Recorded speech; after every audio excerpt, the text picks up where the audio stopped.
Right, here's the topic for us. Understand seasons of life and God's purposes for us in each season. The purpose of God for us in each season. So understand the seasons of life. Come with me to Ecclesiastes chapter 3 verse 1. So if you have your Bible, go to Ecclesiastes chapter 3 verse 1. And look at the verse. So I will only be using part of it. And here's what it says. To everything there is a season, a time for every matter under the heavens. So that's the only part I will be using. To everything there is a season, a time for every matter. So there are three specific seasons I want to talk about. I'm not going to talk about the summer and the winter and all that kind of seasons. The three seasons that I will want to share with you, young people, tonight is number one, the past. What happened in the past? And secondly, the present. The best that you can do today in the present. And number three, the future. To have an amazing tomorrow. Now, young people, you need to understand that we cannot change the past. But if we do the best in the present, then we can guarantee to have an amazing tomorrow. Now, obviously, we're at this age we are in. We have experienced what happened yesterday, and we've also experienced what we did in our lives. And the reason why we did what we did was really to guarantee an amazing tomorrow. So. I wanna share with you one quote from Jim Rome. Now, Jim Rome was a born-again, spirit-filled Christian who wrote a book on personal development. Now, to be quite honest with you, I've been talking about personal development because I know in my past experience the things that I did not do, I wish I did. It could have landed me in a much more brighter future. Or I could have the things that I regretted not doing, that I should have much more than what I have now. So here's what Jim Rome says. The greatest value of the past is how wisely we can invest it in the future. Let the past be the servant for making the future both more enjoyable and profitable. The greatest value of the past is how wisely we can invest in the future. Let the past be the servant for making the future both more enjoyable and profitable.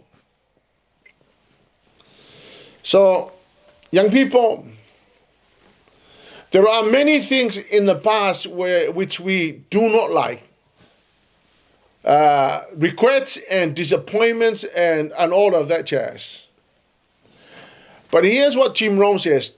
The greatest value of the past is how wisely we can invest in the future. And let the past be the servant to make a tomorrow more enjoyable and profitable.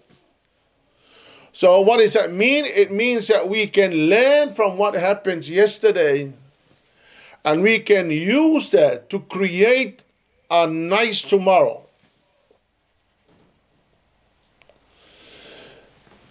So here's what you need to do. You need to break off the rear mirror The mirror, the rear mirror, the mirror that allows you to see what's behind you. So you're facing tomorrow, but the rear mirror shows you what's behind you.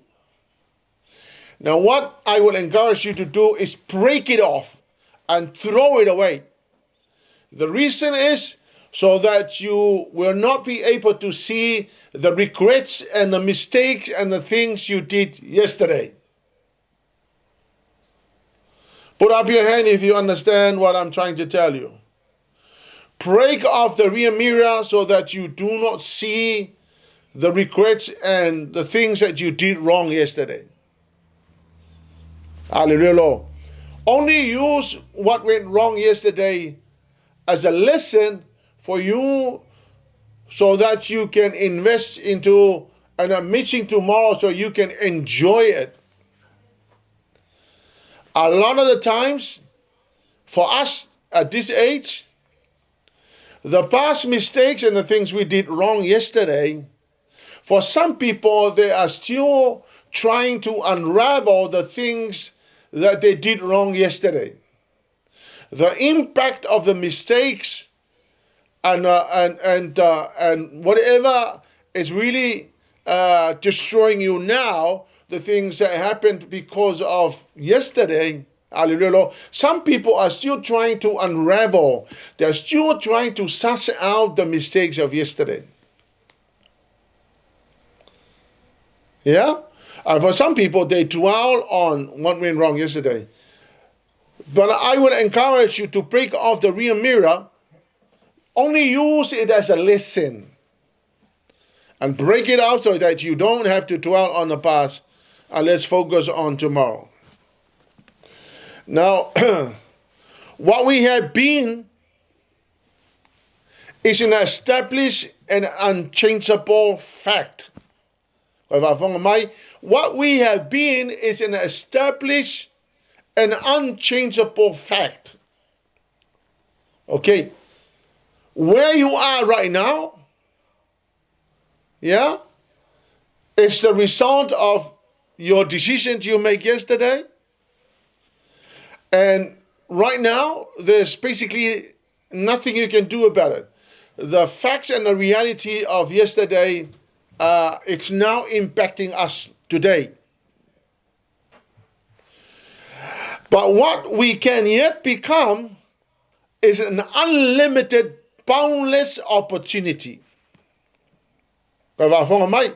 Yes, I must admit that what happened yesterday is making a massive impact on my life today. But I know that the unlimited opportunities in my hand to create an amazing tomorrow is boundless. There's nothing stopping you from creating what you can create with the most amazing opportunities that are in your hands. Therefore, do not allow your awareness of the past difficulties and failures to adversely affect your current possibilities. So, there's so much possibilities that we have now available to us. Hallelujah. If I was to compare where I came from in Samoa, where there's virtually no opportunities or very few, or maybe one or two, compared to what we have now, there is so much possibilities available to us here in this amazing place called New Zealand. Put up your hand if you understand what I'm trying to say. The greatest value of the past is how we can wisely invest into the future. Let the past be a servant for making the future amazing. So, what I have learned in the past, I have taken those things as lessons, and then with the possibilities that was presented to me, this is what I've done. I grab hold of those opportunities and create an amazing tomorrow. Now, obviously, there is so much possibilities that there is. Young people, there's a lot of opportunities. There's a lot of possibilities in the place where we are living now. Now come with me to Isaiah chapter 43 verse 18. Now here's what the Lord says. Do not remember the former things of old. So the Bible says, do not remember the former things, the things of the past. Do not remember those things. I said, take them as lessons, but don't dwell on the past. Now in verse 19, God is saying, I will make a way in the wilderness and rivers in the desert. So here's what the word of God says. The Lord God appreciates whatever went wrong yesterday. But the Lord God is the God who makes things happen and who creates and gives us more opportunities. And this is what the word of God says. I will make a way in the wilderness. When things are not going well, when things are hopeless, the Bible says the Lord God will make a way. So yes, whatever went wrong yesterday, there's nothing we can do about it. But here's the promise from the Lord Jesus. The Lord God said, I will make a way. So in a hopeless situation, the Lord God will make a way. Now in Philippians 3 verse 13, Paul said, forget the past and look forward to what lies ahead. So forget the past and look forward what lies ahead. And then in verse 14 says, press on. It says, press on to reach the end of the race. So the Bible says, press on in order for you to reach the end of the race. So we are in a race. Now some people go fast and some people go slow. Some people go kind of not fast, not slow, but in the medium. Whatever race you are racing, the Bible says you need to press on to the end of the race. The most important thing is that you make it to the end of the race. And here's what the end of the verse says. To receive the heavenly prize. So forget the past, run your race on your own pace. And make sure that you arrive safely at the end of the race. What for? To receive the heavenly prize. So we are all running the race, but don't drop out of the race. Make sure that you continue to run. And whatever pace you decide to run the race, run your race and make sure that you arrive at the end of your race. Make sure that you make it. Don't drop out in the middle of the race. The second part of the season that I want to share, the second season, is called the present.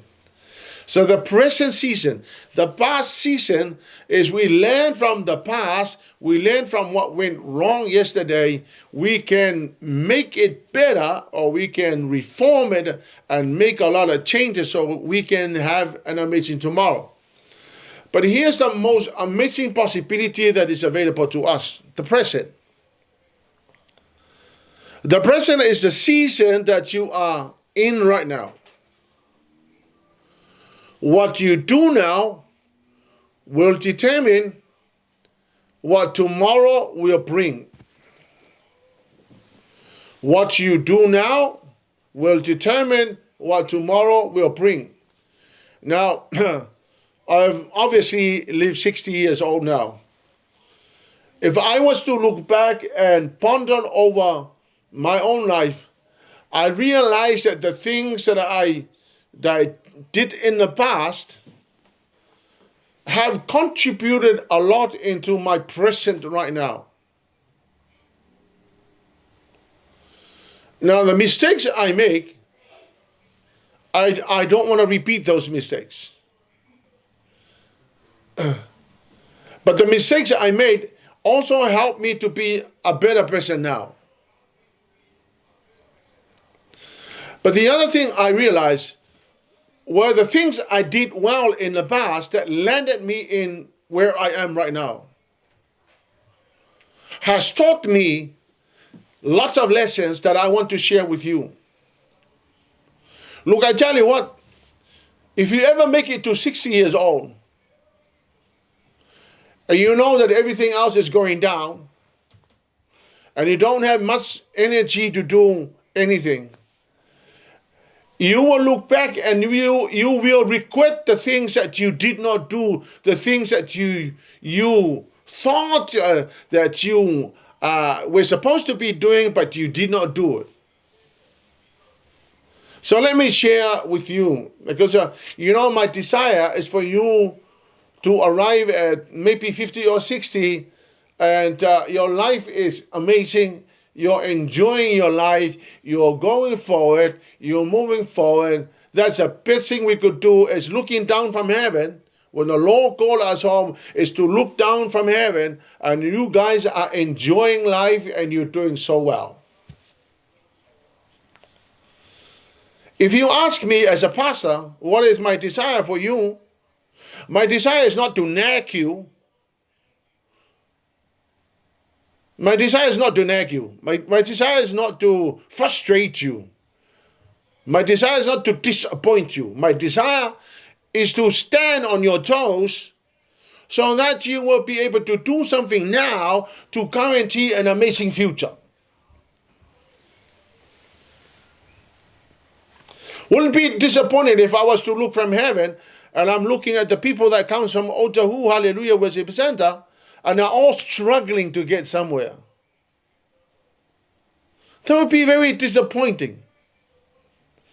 But what a joy when we look down and we see, oh wow, man, look at them.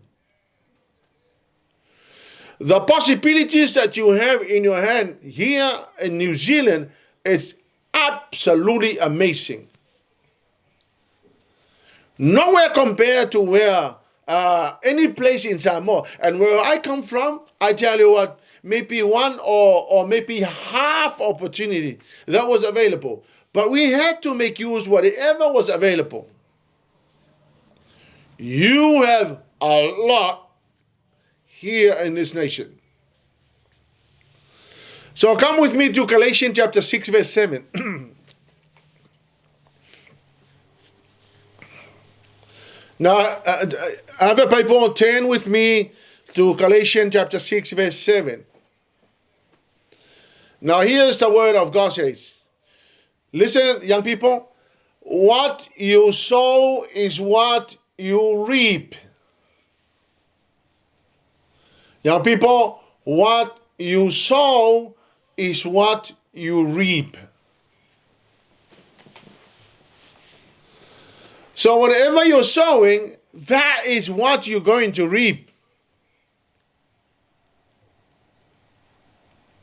If you're sowing ignorance, that is exactly what you're going to reap. You're going to reap ignorance. If you're sowing carelessness, that is exactly what you're going to get. If you're sowing nothing, you're not going to expect a harvest. If you sow nothing, young people, look at me. You will sow nothing.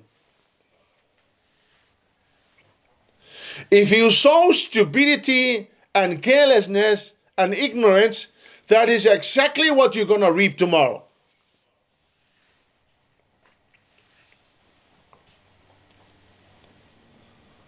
You understand what I'm saying? Whatever you're sowing right now, that is exactly what you're going to reap tomorrow. If you are sowing laziness, that is what you're going to get tomorrow. You're going to wake up and all the possibilities have gone before you and they have disappeared. And then you begin to sit on your regrets you will regret the things that you did not do.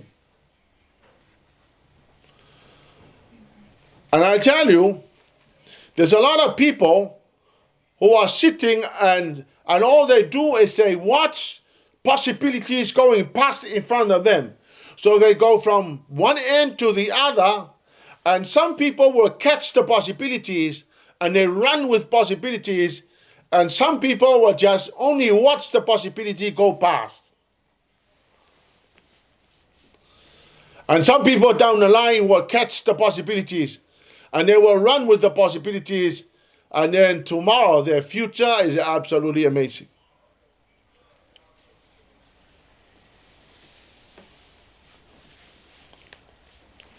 Amen, young people? You understand what I'm saying?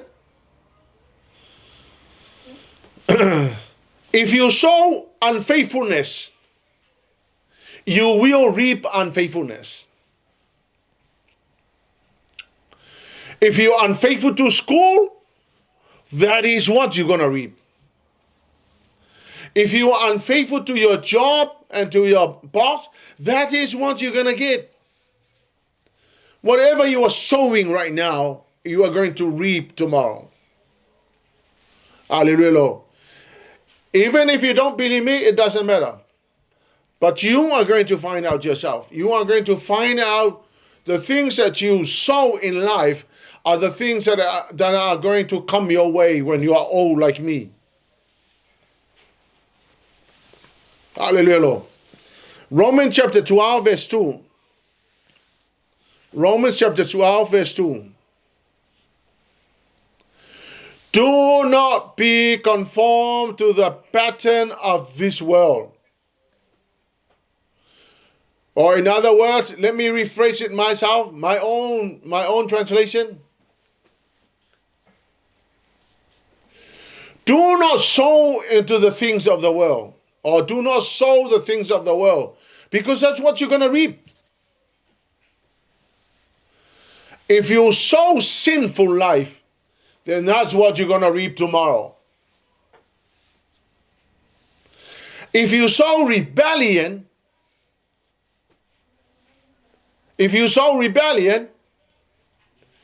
you are going to give birth to children that are full of rebelliousness.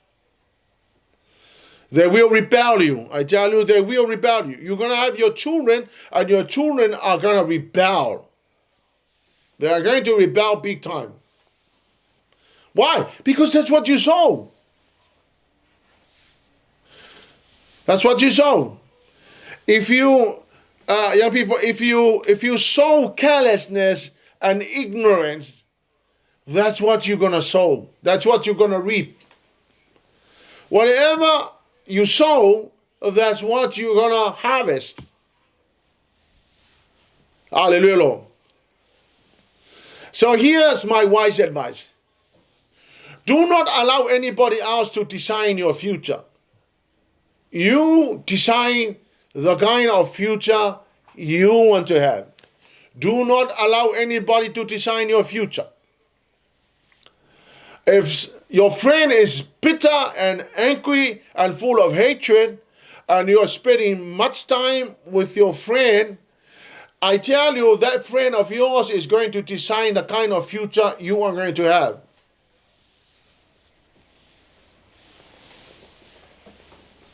And do not allow anybody to choose how much money you're going to make. Do not allow anybody. Some people will share ideas with you. Some people will share, your friends will share ideas with you.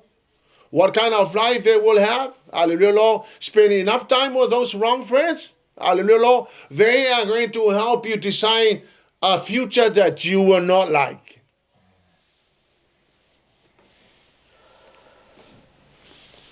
Do not allow anybody to choose how much money you're going to make. You choose the kind of house you want to live. You choose, not anybody else. If you ask me, why do people live in where they live? Well, not by choice. There's not much choice. Well, what if you design yourself the kind of place where you want to live? And please don't turn your ears away from me. Listen to me. Do not allow anybody else to choose and design the future for you. You choose the kind of car you want to drive. You design your own future. Nobody is responsible for designing your own future. You design your own future. Is it possible? Yes, it's possible. Please, don't just allow it to for some people, they will say, well, you know, whatever happens, well, there's nothing we can do. Well, there is something you can do about it. And don't say that. The Bible clearly says that we can design our own tomorrow. You can design the kind of life you can have tomorrow. But what an amazing thing that is available to us is that the power of the Holy Spirit is available to you. That's the reason why you should all the more have much more possibility to get somewhere. The name of the Lord, the power of the Holy Spirit, the power of the blood, all of these are available. They are all behind you, empowering you to design an amazing tomorrow. Put up your hand if you understand what I'm trying to say.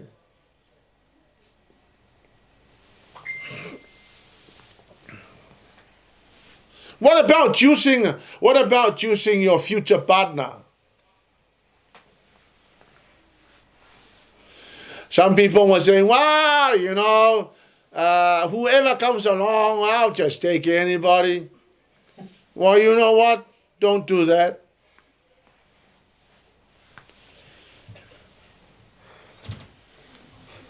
I will encourage you to make a list and present it before God and say, God, this is a kind of future wife and a future husband I want, and then write it down. You'll be amazed to find that, you know, we didn't do that. I mean, I fell into the same thing that everybody else was doing. You know, you just saw somebody you like and you just married. But I tell you, now we understand it better.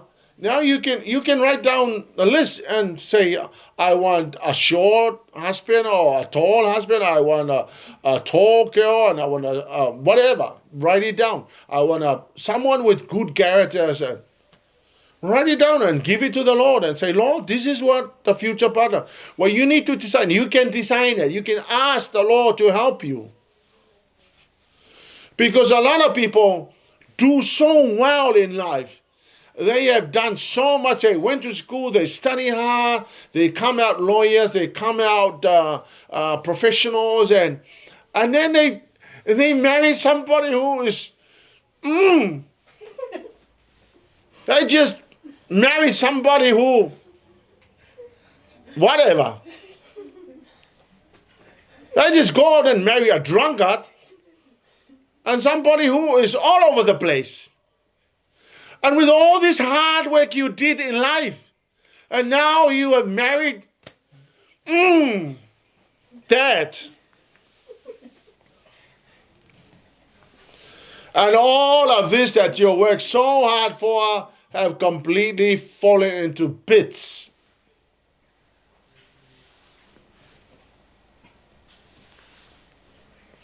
What if you go to school and study hard and get your qualification, and then you marry a great one, a good one? Not necessarily the most beautiful and the most handsome one, but the good one, the one that is going to help you serve God.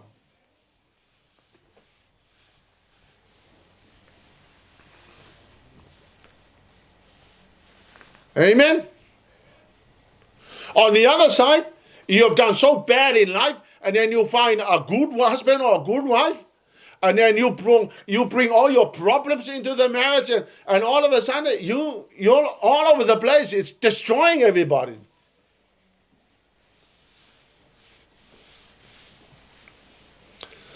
Well, you may ask me, some of you are so young, you don't even think about getting married. You are too young. But I am sharing this, it's better to start now. Start now. Follow my. If you are too young, don't ever think about getting a boyfriend or a girlfriend. Go to school and learn. Put your head down on your books and study hard. But for those of you that are old enough to now begin to choose, make a list and present it before God. Let God know the kind of person you want to live. And tell God, Lord God, I ask you to bring a person who has done personal development over his life or her life. Because otherwise he will bring a lot of problems of the past into your life. And then you'll find out you can't even move forward because you're trying to suss out his or her problems.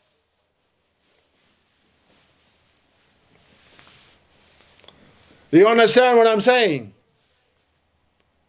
Do you understand what I'm saying, young people?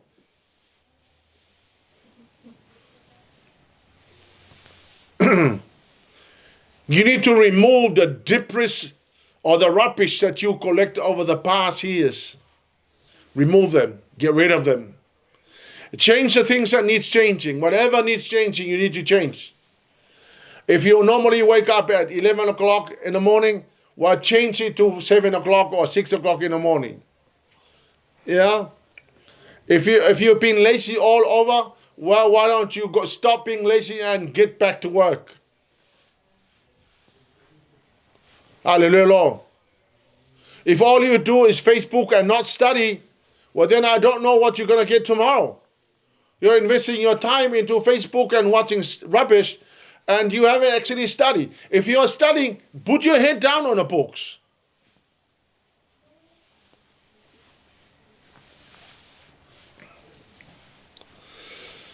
Your present season is full of opportunities. This is a season of sowing. If you are at school, study hard. Put your head down on your books. Ignore the rest of many other things and put your head down on the books. Your aim should be, I need to get my qualification. Good qualification, it's very easy to get a job. And if you do get a job, they will pay you according to your value, not according to the hours you're working. But if you don't have qualification, life will be very difficult.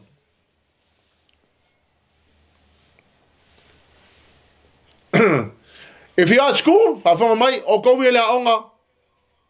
if you're in a high school or primary school, or if you're in university, put your heads down on the books. Go to school and study hard.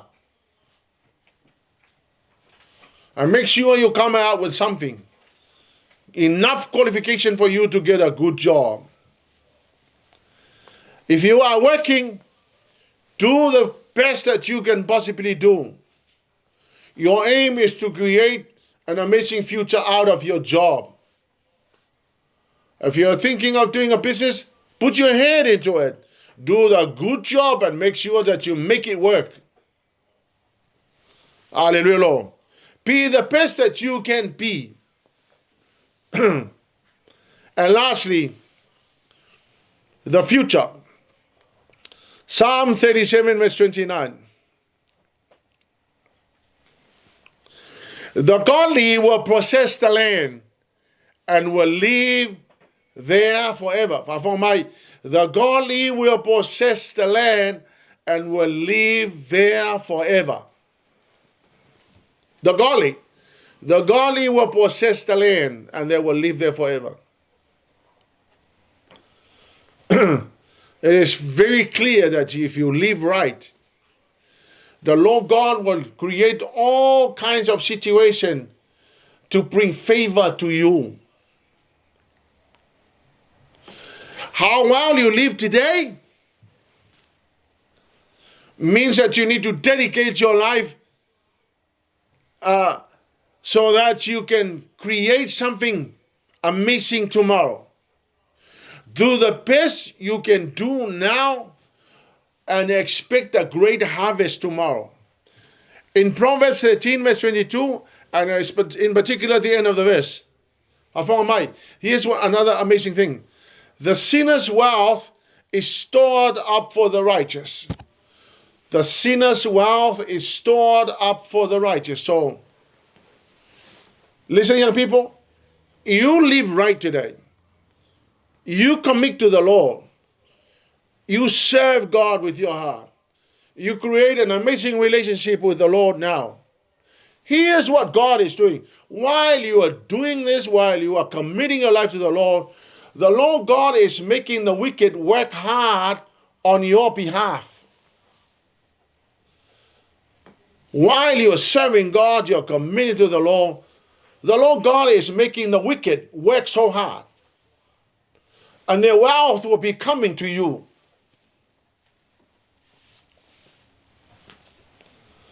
The riches of the wicked are in the hands of God. And I tell you, if you live right, if you love the Lord, if you give your life to the Lord, God is making the wicked store up the treasures for you. When the time is right, you will be amazed to how God is going to create a situation that the Lord God will begin to pour money and treasures on you.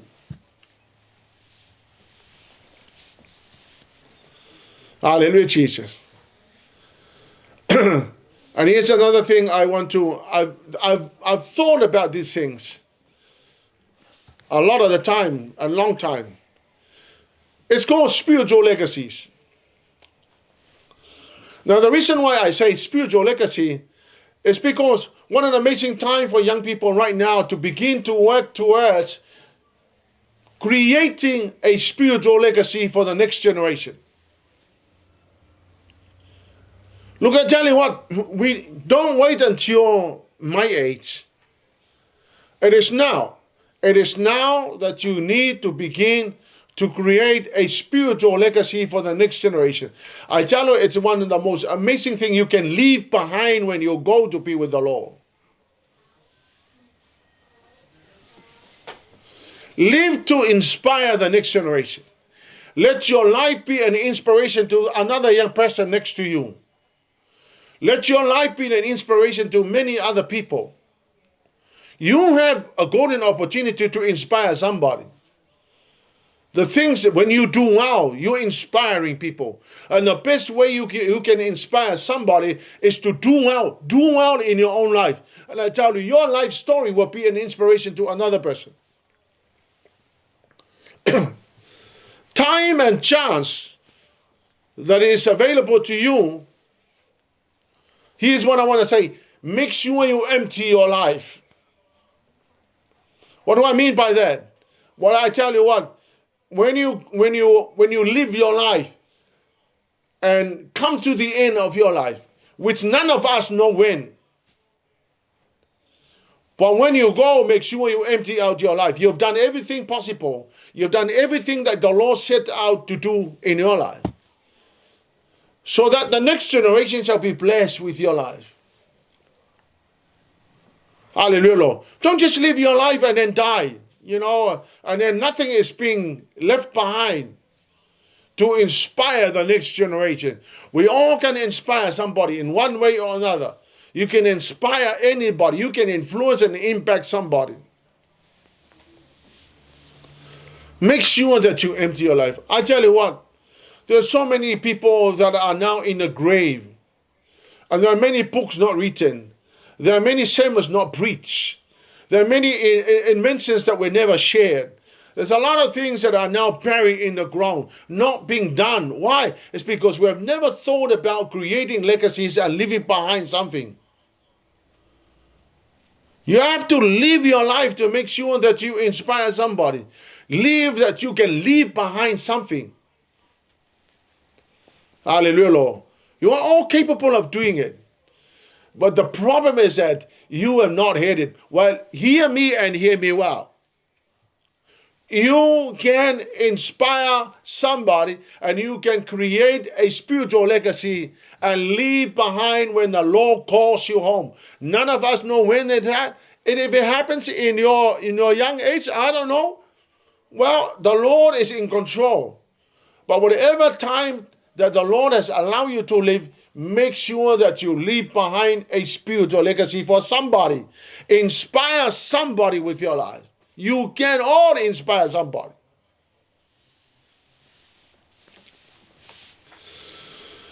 Now, there are three great tools to end our session today that I want to share with you. I know that it worked for me. The three great tools in your possession that will create an amazing legacy, spiritual legacy. Number one, the Bible.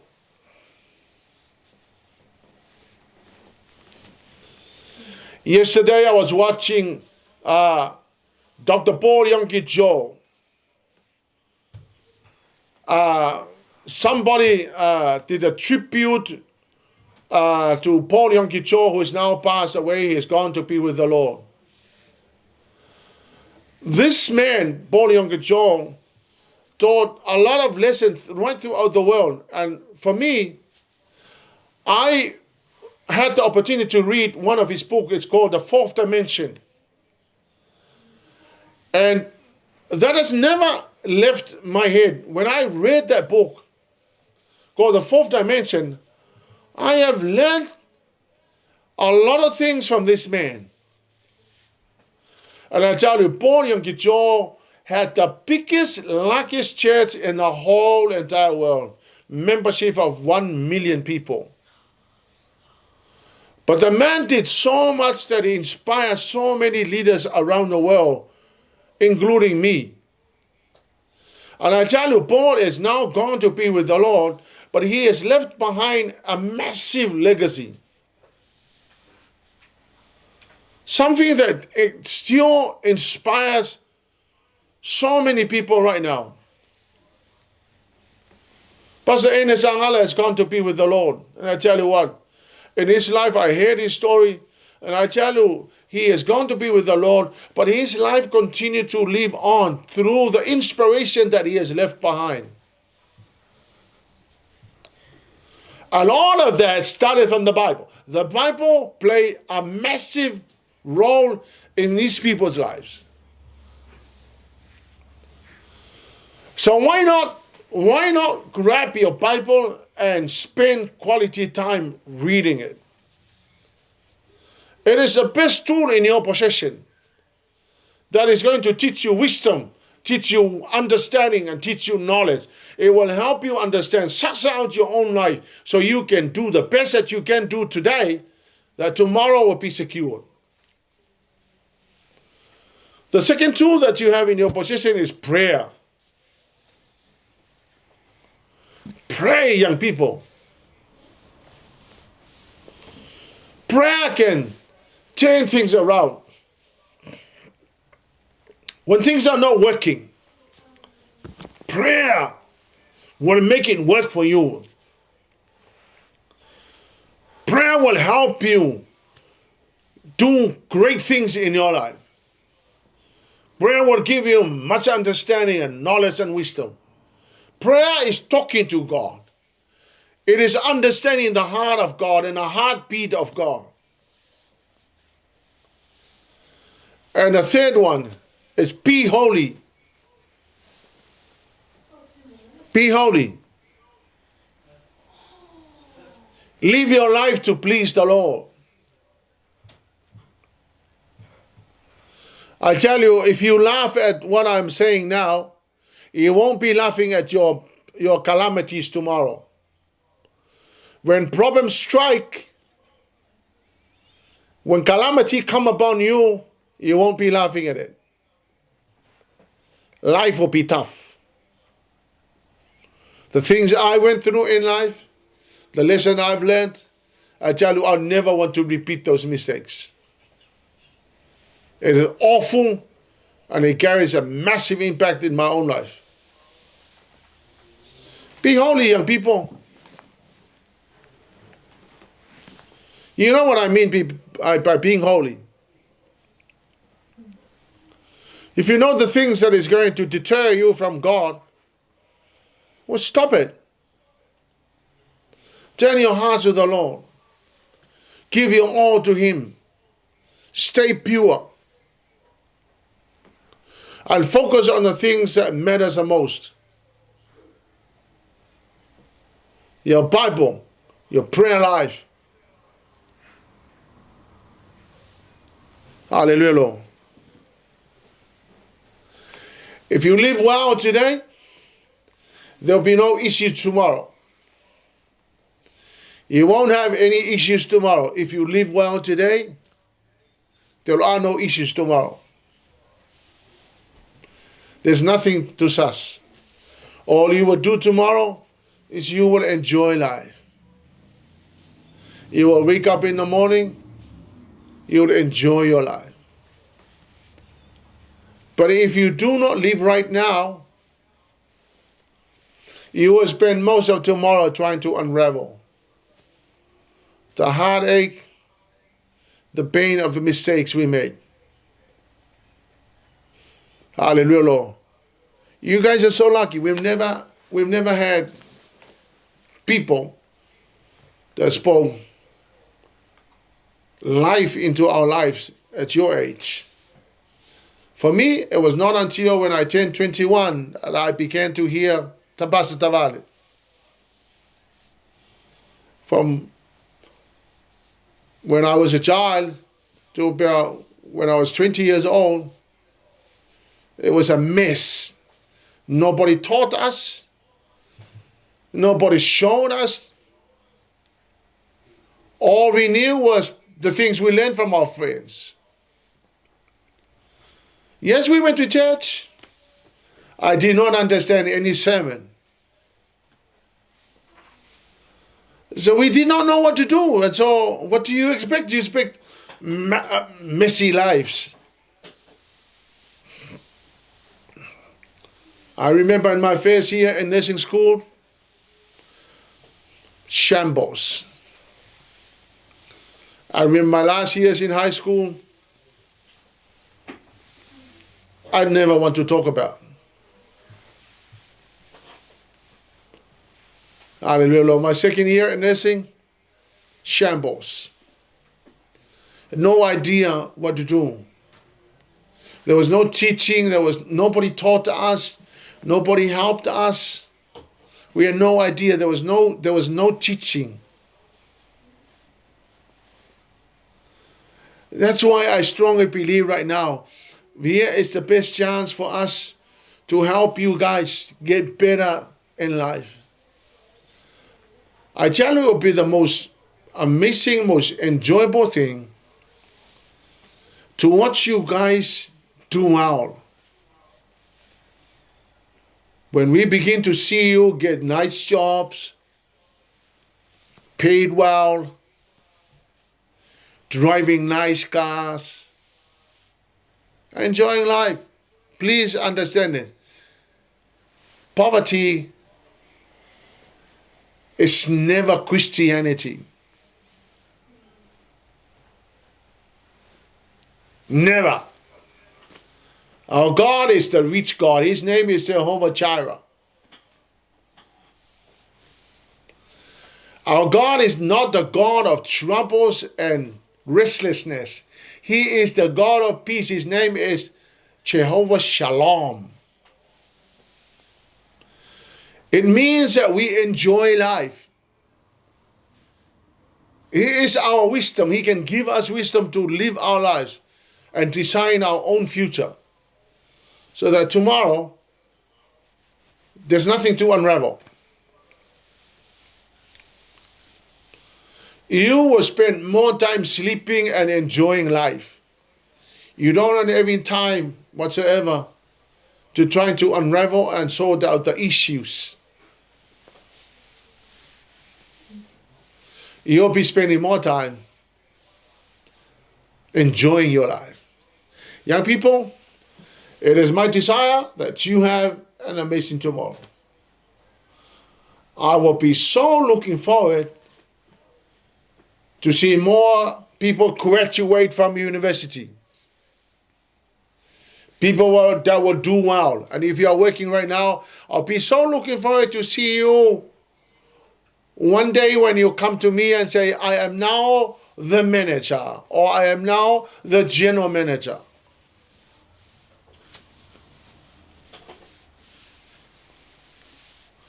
I tell you, I would stop the church in the morning, I would get everybody else to applaud. As we always do. And the only reason why I have decided to do that in church is because I want to appreciate your success. I want to say thank you for succeeding in life.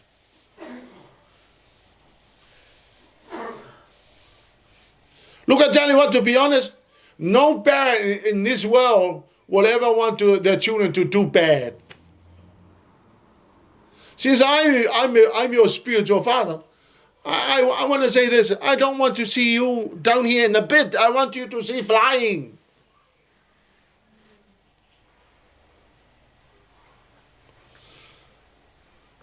Look, I tell you, I'm going to go, wow, when I see you driving a nice Porsche.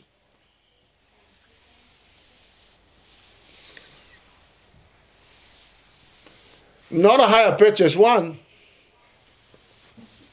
a paid one.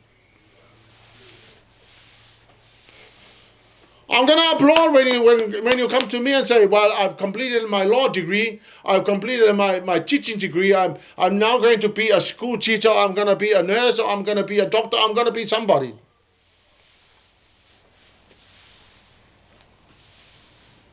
If you come to me and say, I'm now working, I'll be happy too, but I still want you to get a better.